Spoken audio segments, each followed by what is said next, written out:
former Eagle offensive lineman, Super Bowl champion, Eagles pre- and post-game analyst, Barrett Brooks, who joins us now on the Sports Bash 97.3 ESPN.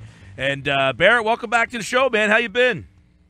Hey, Pete, Mike, Josh, I appreciate you guys having me on, man. Always, brother, as this time of the year, the football is just about to end as the mini camps are all coming to a close. But a very interesting deal yesterday for the Eagles, signing that extension for Jason Peters, when many people had whispered that maybe he would be released because of the contract, maybe he was getting to the end of the road. But now it looks like we're going to get a couple more seasons of Peters. Well, I'll say yes, that those whispers were probably true as far as this contract having too much towards the salary cap. So they got a little more cap room with the deal that they just worked out for him. But I think the biggest thing that we need to realize is he's our best offensive lineman at this point. Last year he graded out higher than any offensive lineman, and he played all 16 games. So give him credit for just being better than what people are giving him credit for. He's still a top 10 tackle in this league. And regardless of how old he is, he has a coach now that knows how to coach him and understands he's going to need veteran days. So, yes, they're going to keep him on the team. He's still the best offensive lineman. He's still very explosive. And him being not close to what he used to be is still better than 30% of the tackles, 70% of the tackles in the league. Yeah, at what point, he's 35. I always, I don't have a problem with it, the age-wise. Offensive linemen seem to be able to stick around a little longer. At what point do you think these guys start slowing down? Or, he's a potential Hall of Fame level player. Do those type of guys have a little bit more, ability to stay on the field, for more years? Well, I mean, if you look at him, his skill set, he's diminished from the Jason Peters of old. But he's still a very, very good tackle in this league. Like I said, he's still the best offensive line we have on this team until Lane Johnson steps up to the plate. But, I mean, if you look at what he did last year and how aggressive he still is, why would you let a player like that go? I'm tired of doing players like they did Dawkins, like they did Trotter. I mean, letting guys go that still are good and still can play. So why do that? I'm glad they signed him to a long-term deal. He will be the one to judge whether he's ready to play or not. He will make sure that if Father Time is knocking at his door, he's not going to do anything to go out there and embarrass himself. And that's the biggest thing. The guy can still play. I'm sure that his ability on the field will outshine a lot of guys in this league. Do you see him finishing out as a left tackle? Yesterday, Peterson kind of alluded to, well, this year he's a left tackle. Do you think that he plays left tackle to the end, or do you project him moving maybe inside the guard these last couple of years? Well, it's the gradual progression of being a tackle. I mean, I did the same thing. In my career, I went from a starting left tackle 6 years of my career to being a backup in which I had to play guard, tackle, and center. In fact, there was a couple of games to which I did play guard, center, and tackle within a game. So, I mean, it's easier at guard because you have a center on one side and a tackle on the other side. You're guarding a lot less space than you have out there at tackle. When you're a tackle, it's mano-a-mano, man-on-man. It usually gets the best pass rusher that they stick on that side, the blind side of the quarterback. So, yes, it is an instance where Jason Peters will eventually go inside, and he could be a Pro Bowl guard also. He's that good and that explosive, and, he has the game. He has all the knowledge he needs to make that progression. You look at most corners that are really good. Most corners are really good. Make that progression to go into safety. Look at Malcolm Jenkins. Started out a corner in the league. Eventually got a little bit slower. Not saying it's a lot, but just a little tad bit slow, and moving to safety. That's not something that, that's unheard of. The only thing that I would say would probably mess Jason up a little bit is he did move to the right side since he spent all of his career on the left side. If you move on the right side, the difference being that your body is used to playing a certain way in the hemisphere that, left and right hemisphere are a lot different when you swap sides like that. But if he goes in the right guard, can you imagine that? Lane Johnson, tackle, and Jason Peters, right guard. Yeah. And then you turn around and have Jason Kelsey at center. That's a pretty good left side. Run that way all day. Yeah, it sure is. You played all the positions. What's the main difference between being out there at left tackle, which is the main spot on the line? I mean, that is usually the highest paid, best guy, highly drafted, as opposed to being a guard. Is there a lot of different footwork and hand placement, or is it not that big of a, Alan Barber, he swings all over the place. There's a lot of guys that do it, but what is the big difference between being inside as opposed to being out there? When you're at guard, you got to be a lot more aggressive. You got to jump set guys. You got to make sure you get your hands on them faster. It's the fastest way to the quarterback. You're right next to the quarterback, so you can't give as much ground as you do a tackle. At tackle, you have a little bit of ground to give and make sure you run them over the hump, which is the backside of the quarterback. When you're a guard, you can't run him over the hump. He's going to run straight through you to the quarterback. So it's smaller in your details as far as your sets. You got to get guys faster. You got to be more explosive in the inside. But the thing is, you don't have to be as great an athlete because you're guarding a smaller space than you are at tackle. At tackle, they can run as far as they want outside, and there's a lot more moves they can have. When you're at guard, the guy's right in front of them. You got to get your hands as fast as you can and be more aggressive because you can't get pushed back. And I think that's the biggest thing is I doubt seriously if you have any problem being more aggressive. I doubt that seriously. Former NFL offensive lineman Barrett Brooks with us. You can watch him on the Eagles Pre and Post on Comcast Sportsnet and see him on Quick Slants as well. And let's talk about that guard position a little bit more, Barrett, because Doug was asked the other day if he thinks Isaac Seumalo or will it be Alan Barber at the left guard position, and he really propped up Isaac Seumalo. Again, who do you think's winning that battle, and which way do you think they go? I honestly think that Chance Warmack will be the starting right guard come the beginning of the season. Whoa. Yes, you heard it. Yes, you heard it from me. Chance Warmack will be the starting guard. He's a lot better than both of those guys at this point. He's been a starter in this league, and I think that, because he's had this coach before, he understands what this coach wants him to do. I think he'll be a really, really good player for this team. I like the fact they have a lot of backups that can play quality minutes. But Isaac has a little ways to go as far as being a starter in this league. I think that Chance will be the guy going into this season, and they're going to keep Alan Barber as a backup. I do see Isaac Seumalo competing a little bit inside at center. I think he win that battle also. Chance Warmack was the guy I was going to ask you about, Barrett, because throughout your career, you traveled from team to team. The change of scenery sometimes would help or hurt. If that's the case, you obviously see great things out of Chance Warmack. Well, why can one change of scenery from Tennessee to Philadelphia do so much in your mind for his career? Well, he's got his old coach with him, and plus he's a guy that likes to run block. He's going to drive you off the ball, and that's what they need. They're going to have to run more in order for this offense to be a little more successful. Yes, we have all the receivers we can handle at this point. Guys can go out there and catch, but it's going to be the run game that's going to open up a lot of things for Doug. And I think that's going to be the biggest transition for Doug this year, that he understands he can't rely on his young quarterback to win these games for him. Sometimes you got to hand it off. And when you have a guy like Chance Warmack in there who can move around a little bit, very aggressive, not afraid to go out and choke somebody, he's big enough and strong enough that he could be that guy that can anchor that offensive line on the left side. I'm not counting Darby out, and I'm not counting Isaac Seumalo. The fact that he's a draft pick will tend to give him a little more leeway to make mistakes. But I tell you what, Chance understands that she has a short amount of time to maximize his playing career at this point. So he's going to go out of camp and make sure that he's going to become a starter. That's just what I view, and that's what I see. I've seen the guy play before. I watched him did a couple of his games when he was in Alabama. I think he's a really good player, and he's with him going back to his old coach, is going to ignite that fire with him again. Okay, I'm really intrigued by this. So you pick Warmack to be the starter, which I wouldn't think is shocking because he is the most talented. He was the highest draft choice. But here's my question for you as a guy who played left guard and right guard. He played left guard in college. He played right guard in Tennessee. How much of a difference and the comfortability factor do you think that will help him being back at where he was in college? I think it'll help him out a lot. He's a versatile guy. But I prefer to be on the left side. I started my career off in left tackle. I played left tackle in college, and I prefer to be on the left side. But push come to shove, I could be very feasible over the right side.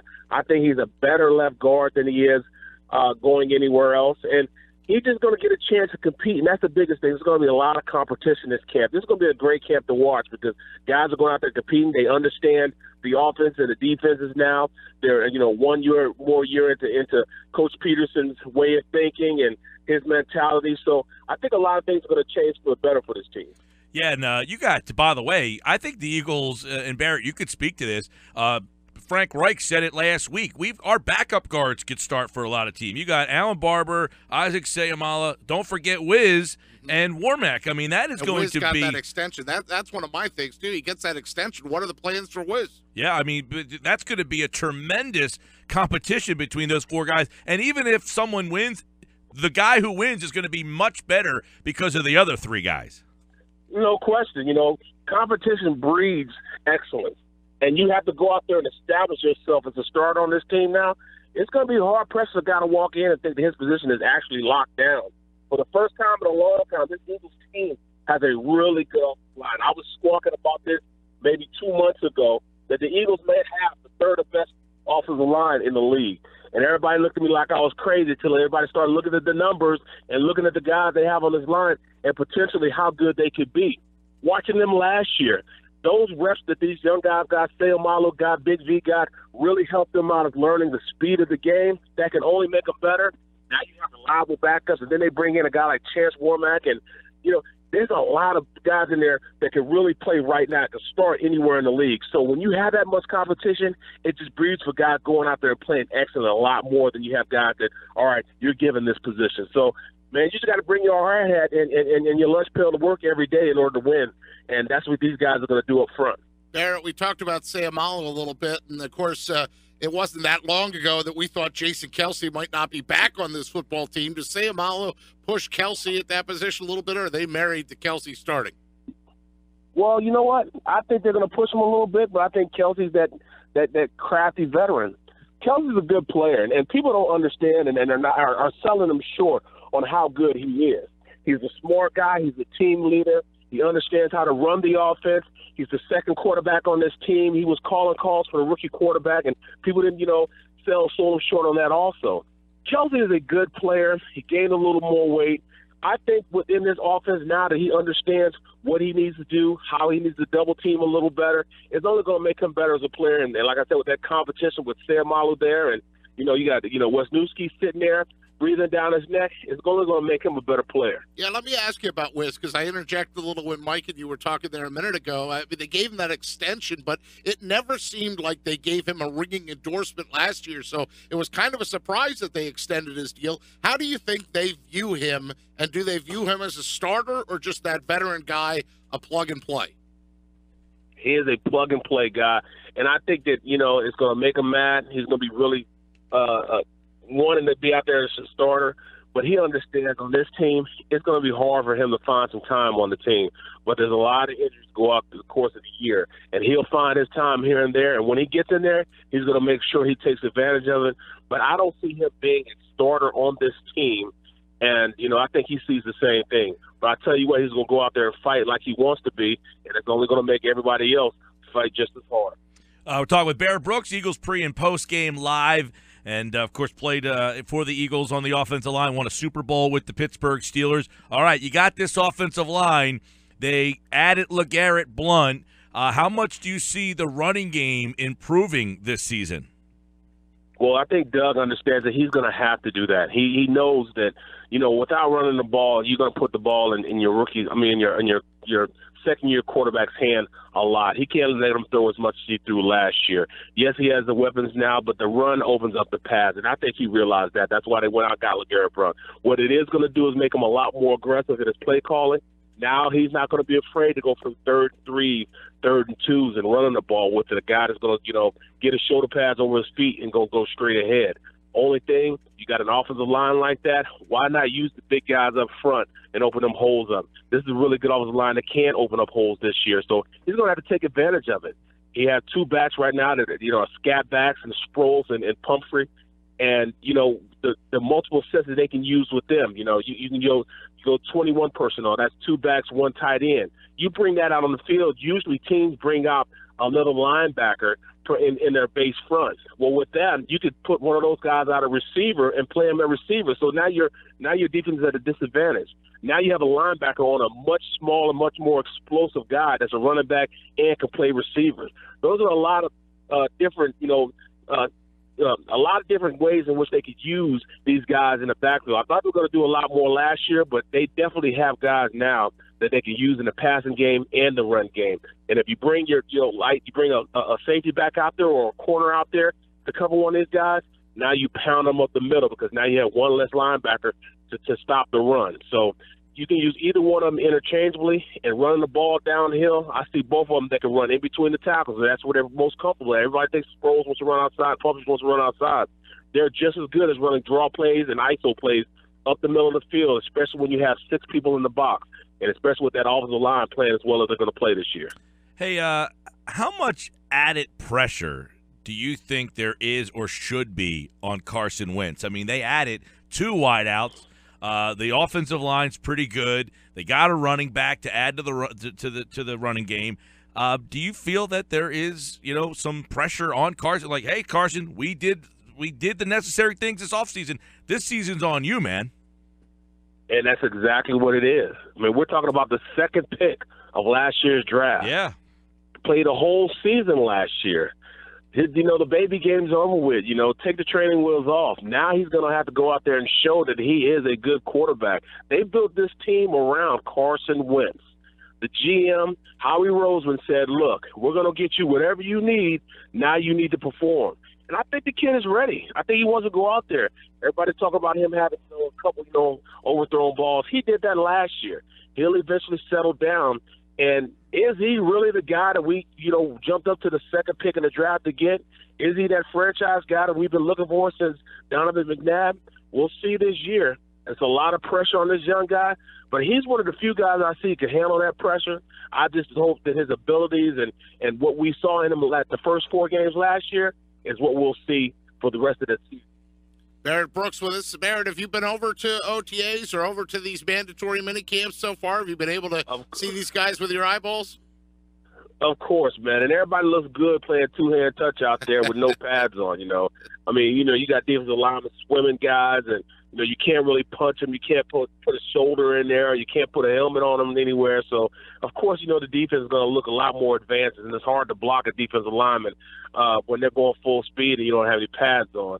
So, you can't really take any stock in what guys are doing now. You can see if they understand the speed of the game, if they understand what their assignments are, and that's the biggest thing the coaches are looking at. The assignment, if they're running, if they're being explosive, if they're finishing plays, but are they doing it within the framework of keeping guys up and keeping guys from being hurt? So that's what you look for. You really don't look at how aggressive a guy is or anything like that. You don't have anything else out on to really show that you how tough you are. But you can see if they know the offense, they know the defense and the special teams. If they're running around, if the speed is too much for them, if the game is too big for them. Those are the things that you look at during minicamp.